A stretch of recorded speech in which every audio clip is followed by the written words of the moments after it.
Moabot sa 2,000 square meter ang gikaon sa kalayong nga luna nga adunay tanom nga mga kahoy mahogany sa barangay Pantaon sa miaging adlaw Miyerkules Abril 29, 2026 mga launa ang takna sa hapon. Ang maong luna ang gipanagyan ni Rizaldi Lim.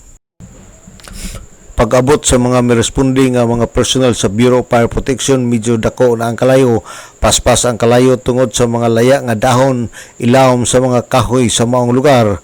Nagpasalamat ang mga personel sa BIP tungod kay masulod og fire truck ang maong area, hinungdan nga wala na midako pa ang kalayo.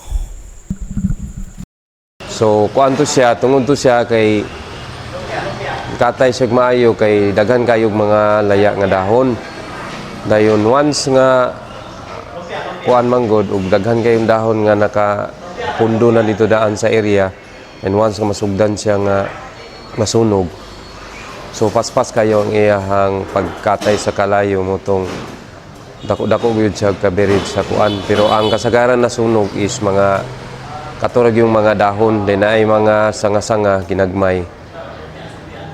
Ug katong mga dagko nga kahoy wala ra sunog kay dagko man siya, pero ang mga sanga-sanga gyud siya dayon naapas ra pog kuan tabang gapon sa mga tawo nga intras mapakaabot ang bembero ga kuan silang mga kuan dahon-dahon nga gipanghapak nila sa pagpatay sa kalayo para dili kayo paspas ang iyang pag-spread.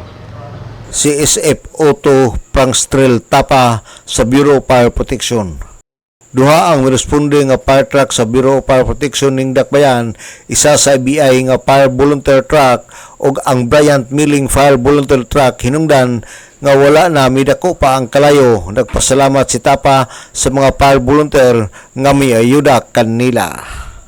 Alang sa DXDD Radio Kampana, ang radyo sa simbahan, WD45 Dudong Bargamento, muduyog sa ika-75 nga jubileo sa simbahan sa Archdiocese sa Osamis Danag, sa Dakbayan.